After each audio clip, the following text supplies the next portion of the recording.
All right, ladies and gentlemen, welcome to this episode of Riding Shotgun with Charlie. Today is going to be one of the pit stops that we are doing at the NRA Annual Meetings in Houston in 2026.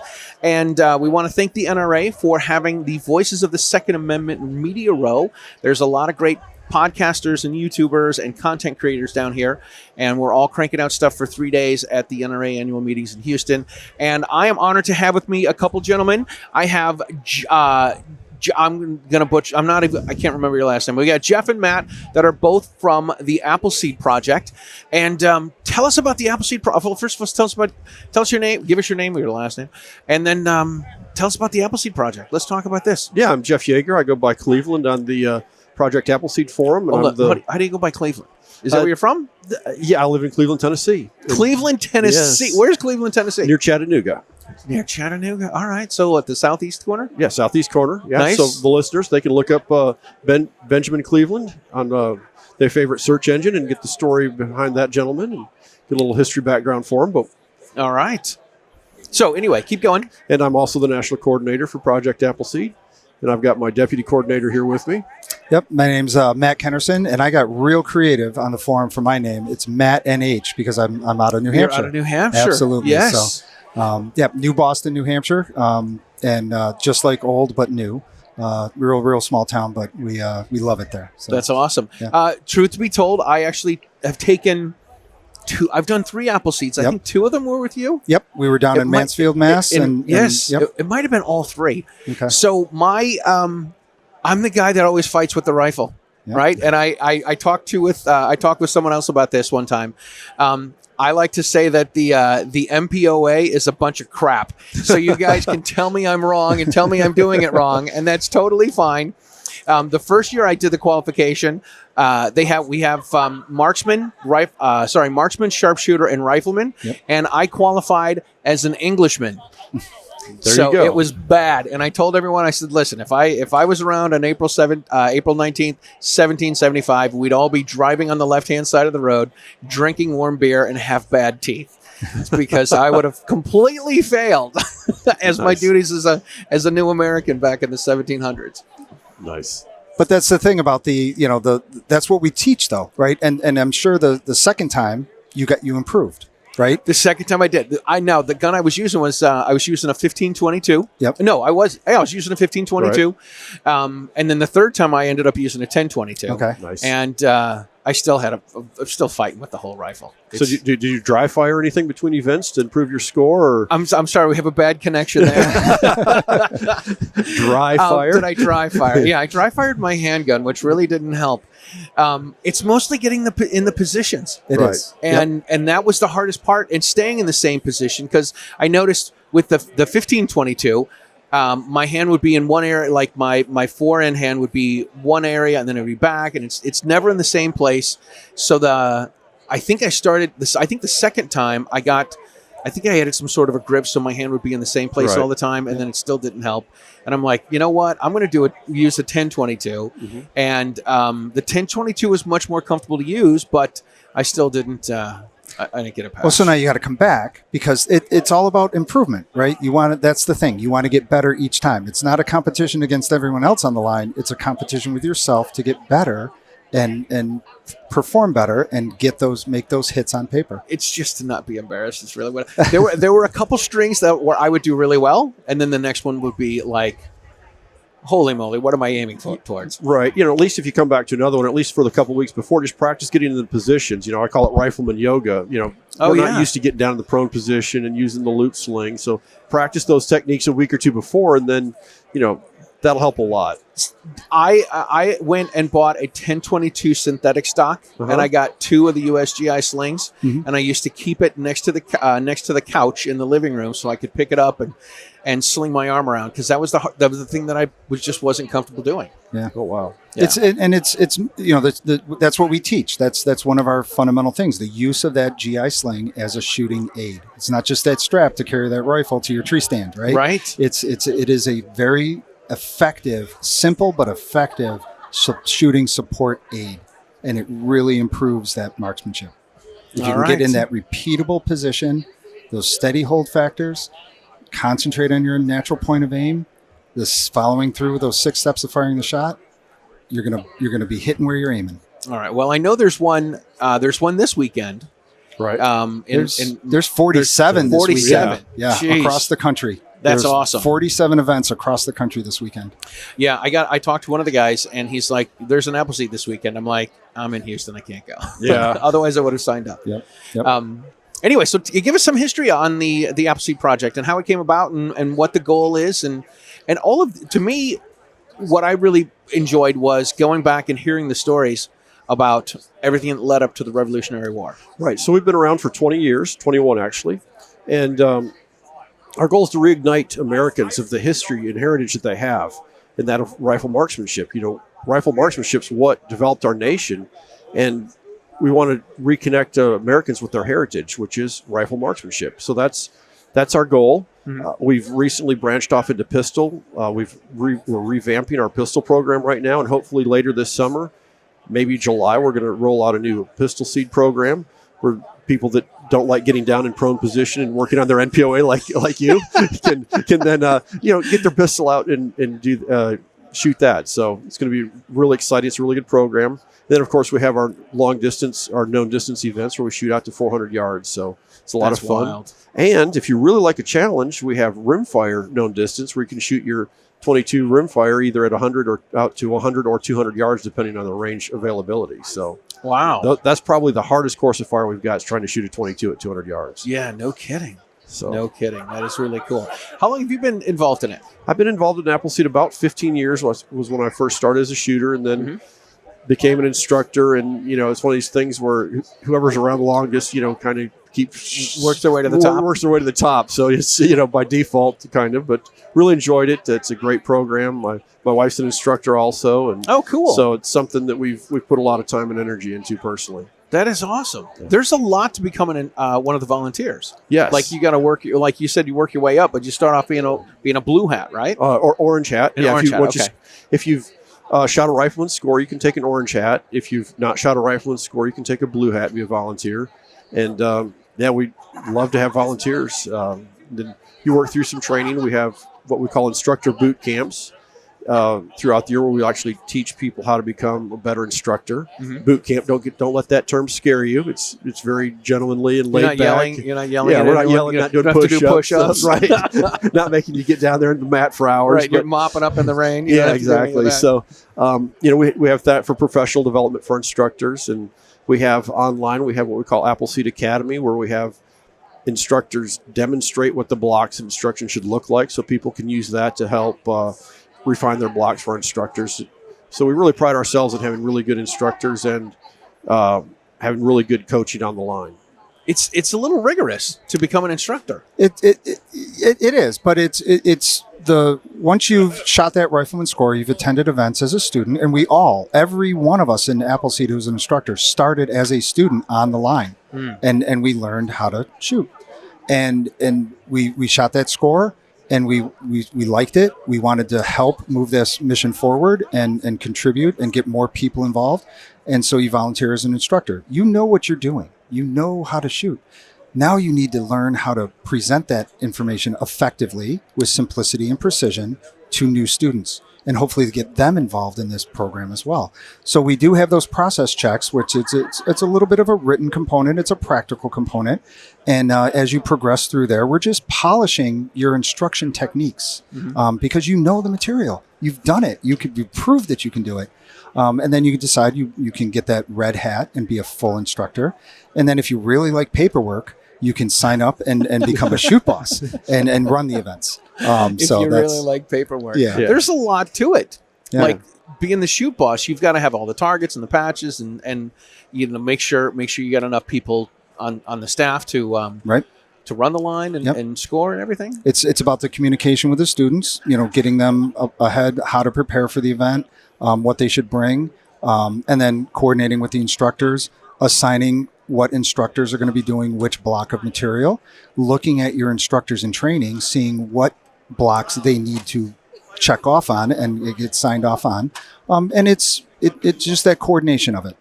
Communicating with the host range, making sure that we express our gratitude for them for opening up their facilities to us, to allow us to present this material. Very cool. Yeah. How long have you been doing it, Matt?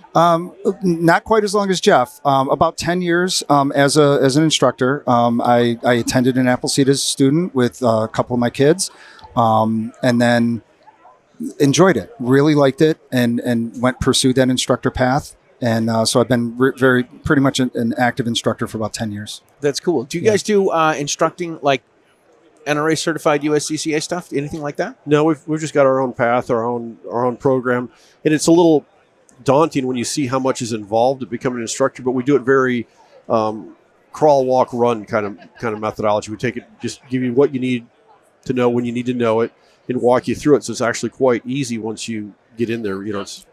There's a lot of time commitment, but we have all the tools that we want to make you successful. Mm-hmm.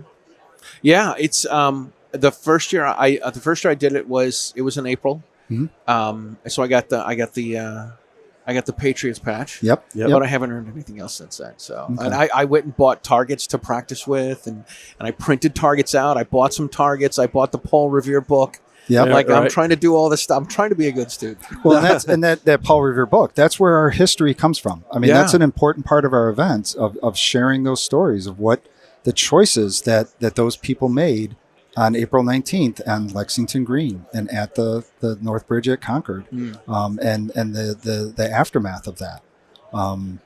There were some very dedicated patriots that made a lot of sacrifices that day, and we want to make sure that they're remembered for that.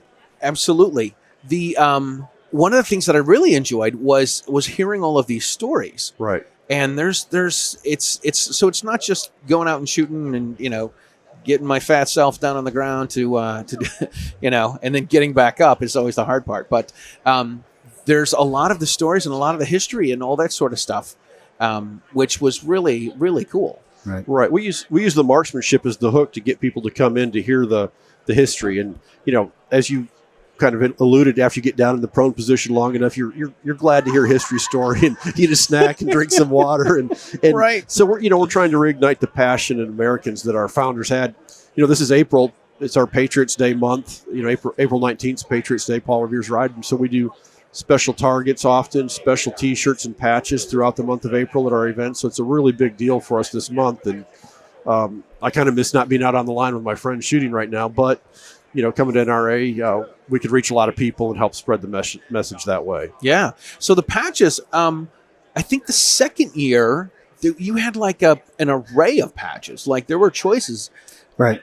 We just different options, right? There's a green rifleman patch. There's one in a tan color. We have a purple patch as well. That kind of honors one of our previous instructors. Yeah. Yep. That's really cool. Yep. And just give people a choice and it's also come back and earn a patch of a different color. Yeah. Yeah, totally. Well, for me, it's just earn a patch. Oh, you can do it. Oh man, I don't know. How have you guys ever had a perfect score? We've had one this year so far. Really? In rimfire, we've had one this year. One of our students in South Carolina, I believe his name's Steve, with our South Carolina crew shot a perfect score rimfire. I've shot a perfect score at our known distance events before, a 50 out of 50, but that's in some ways a little easier than the 22s shooting at 25 meters. But it's a lot of fun. What kind of gun are you using for the known distances? I've got an AR-15 I built up myself with, just Legos, all the different stuff. I don't want to just call out a bunch of different brands, but it's a who's who of it's AR parts. So very cool, very cool.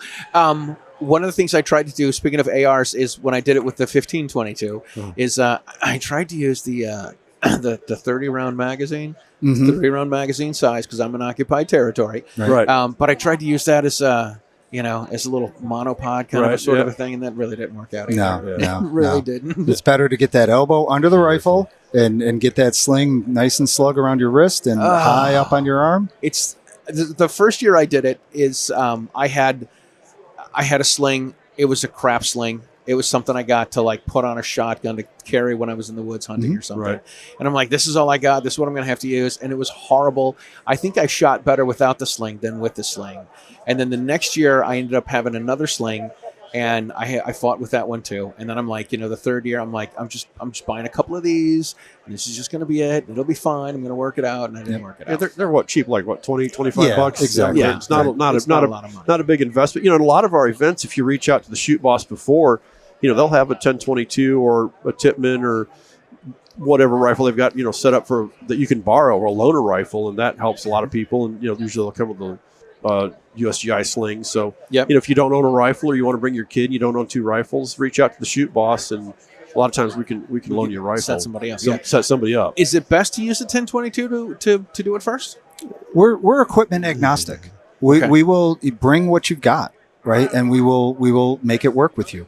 Some are going to be more effective than others, but and that's why we also often have loaner rifles available too. We want people to try with their equipment. And it becomes an education on your own equipment as well. And that's the most important part too of you need to, as a shooter, you need to know your equipment. And it's you make the rifle fit you, right? You make that get in your position, and you're going to make that rifle, the inanimate object, fit you. And people show up for different reasons. We assume as instructors everybody wants to shoot a rifle and score. Well, I've had people show up with granddad's rifle, which was less than ideal for our course of fire, but yet it meant something to them to spend that time with that family heirloom. And so we respect that, run what you want, as long as it meets the safety requirement, but, everybody's got a different goal. Not everybody's goal is just to shoot that 210 or higher on our AQT Appleseed qualification test, for those that don't know. I think the thing I shot the best was, the AQT at the morning in the morning. So you get the story of the Morgan shingle and all that. The hits count target. Absolutely. Yes. Yeah. That was a lot of fun. That Morgan shingle. I mean, that's got the history aspect to it too. I mean, Captain Morgan was commissioned to form a company of riflemen. They had rifled muskets, and his test to get into his company was to post a 7-inch by 9-inch roofing shingle out at 250 yards. And if you wanted to try to join his company, you had one opportunity to do one cold bore shot. If you hit it, you were in. And if not, try again, right? So we kind of honor that history, and we ask our students on that first Saturday morning, first cold Saturday morning in April, to do their cold bore shot at Morgan's shingle on our target, and then go through the rest of the target to see where they are. And we get a baseline of students. And this happens before any instruction. Right. Now we go through the program of instruction, and we shoot that target at the end of the day. And now we can see the improvement and where students then can need to focus on them for the drills and the review for the next day. Yeah. So one thing we do with that at our unknown distance events is we actually set up a Morgan shingle target or a piece of steel, a steel plate of the appropriate size out at 250 yards. And usually we'll have at most events, we'll let the shooters try a cold bore shot on that steel target. So we have a special patch if they do that at 250. And then we have a special star that we give them if they do it standing. And we've had a number of people shoot it standing. One of the first was an instructor, a female instructor out of Georgia, hit it standing several years ago at an event I was shoot bossing. It's one of our first ones. So we always joke, shoot like a girl if you can. So if you can. That's awesome. What else? You guys are expanding into the pistol stuff. Are you guys doing shotgun stuff too? No, not yet. That's not on the horizon. Not on the horizon. Okay. I mean, everything's on the horizon, but sure. With a volunteer organization, there's just so much time and energy you can do. So. Yeah. But yeah. What are the requirements for shooting the pistol? Because I've seen it. I've read about it a little bit. I know there was one recently I think there was one up in New Hampshire. We did one at Mansfield. Yep. And we also did. We have one in New Hampshire. We have another one in August, and then early September. Okay. Yep. I know. What did I do one? I did one in April. The first one was in April. I think the next one was in November. Okay. And then I did one last July. Okay. And it was torturous, man. It was hot, sunburn. I'm like, I'll be fine. I come back and my face is sunburned. Oh, yeah. Brimmed hats and sunscreen is a good idea. Drinking lots of water. Yeah. Yep. So that's the thing about Appleseed too. We're there for you, right? And if you need a break, there will always be another drill. There will always be another AQT. Oh, yeah. So go have a snack, have some water, get in the shade, cool down, then come back to the line and do the drills. Yeah. Right. It's at our students' pace, right? We're not, We're not drilling people into the ground. The volunteers are there for people. We want them to be successful at the events. That's very cool. Very cool. What's your favorite story to tell? Oh, it depends on the day. I like telling the second strike, which is the one told at noon, typically the first day, and I really like telling the part about Hannah and Isaac Davis. Isaac Davis left his house that day, and his wife, had that strange premonition that she would never see her husband again. Yet she let him go, willing to pay the full sacrifice for our liberty. And then, when they marched down the North Bridge, he volunteered to be up front. He was the man that could have said, "Hey, I've got sick children at home." He had a house full of sick children. He could have stayed home, but he was willing to lead that march to the North Bridge and paid the ultimate sacrifice for our liberty. And that's really humbling to think about. Yeah. The Americans today, how many would be willing to do that? Not a lot. Not a lot. For sure. Yeah. Which one's your favorite story? There's some individuals that did some great things that day as well. There's a gentleman called Hezekiah Wyman. He was older. He was 55. It was his birthday, and he got the word through the alert riders that the regulars were about, and he had went in and grabbed his fowling piece and got on his pale mare, and he started riding towards Battle Road. He was a veteran of the French and Indian War. He was a dragoon, and he didn't need to do that. He had contributed. He had done his duty for king and country, but he went to Battle Road, and he would ride up on the column, and he would fire, and you'd see the puff of smoke in the distance, and then you'd hear a musket ball as a regular marching trying to get back towards Boston now. And that musket ball would whiz by you and hit the guy behind you. And you'd see him fire again, and somebody else would drop. How do you continue marching towards that? You're out of range of him. You cannot hit him with yours. Then he'd get on his horse and ride forward. And they described him as death on a pale mare. That was a dangerous old man. That's cool. And I'm starting to resemble that Mark now. I was going to say 55 is not really that old. Man. Now you got to remember the time. It was different. Yep, exactly. For sure. Oh my gosh, that's great. Look, we need to start wrapping things up. How can people tell us where people can find out more information on how they can get involved in the Appleseed project? AppleseedInfo.org is the place to go. We've got forum calendar there. We can sign up for an event. We've got a store where you can buy our USGI sling, or if you need some, books or any targets or anything like that. Mm-hmm. We got a little storefront to link to there. So, yeah, come check us out. Love to have everybody come join us on the line. Very cool. Very cool. When's the next one? What do you have? When are you doing Appleseeds this year? Oh, geez. There's still probably 200 events on the calendar. Wow. All across the country for this year. There's 47 happening across the country this weekend. On April 18th and 19th. And there's a, on that AppleseedInfo.org, there's a tab on the top of Find an Event. It's a map of the U.S. The country. You can click on your state, and it'll list all the events and types of events that are there as well. And if anyone's listening, if they have a host range, and they're interested in hosting Appleseed, having us at their facility so we can, be part of their mission of education to the community. They can send an email into their state name, just the postal abbreviation, TN at appleseedinfo.org for Tennessee, NH at appleseedinfo.org. And we'll get that into the hands of the right people, and they can host an event too. What did we do last year? 6,500 students. Yeah, right around 6,000 students. With over 600 volunteers working those events. It was like 572 events last year. Right, so. at 250 different facilities. Yeah, that's incredible. Across the country. This is awesome stuff. Yeah, this is really cool. Really cool. Well, listen, gentlemen, I thank you both for taking the time. Thank you. I'm going to have to find another time to come and humiliate myself. Absolutely. And as long as you shoot better than last time, we'll get you there. You think I'm keeping the targets and remembering? All I remember is all of the emotional trauma I felt. We got you. We'll get you covered. We'll get you covered. Well, I'm looking forward to it. Gentlemen, thank you very much, Jeff. Thank you very much, Matt. If you listened to the show and enjoyed it, we're going to put some links below to the Appleseed, Project Appleseed. Yep. is the website. So we'll put some links to that. Please check it out. You find a local range that is hosting an Appleseed and sign up for it because it's a lot of fun. You will absolutely learn something no matter level that you're at. If you enjoyed the show, please share it with your friends because that is how we get the stagecoach across America. And we want to thank the NRA for having the Voices of the Second Amendment here in Houston in 2026. We'll talk to you guys soon. Thanks a lot.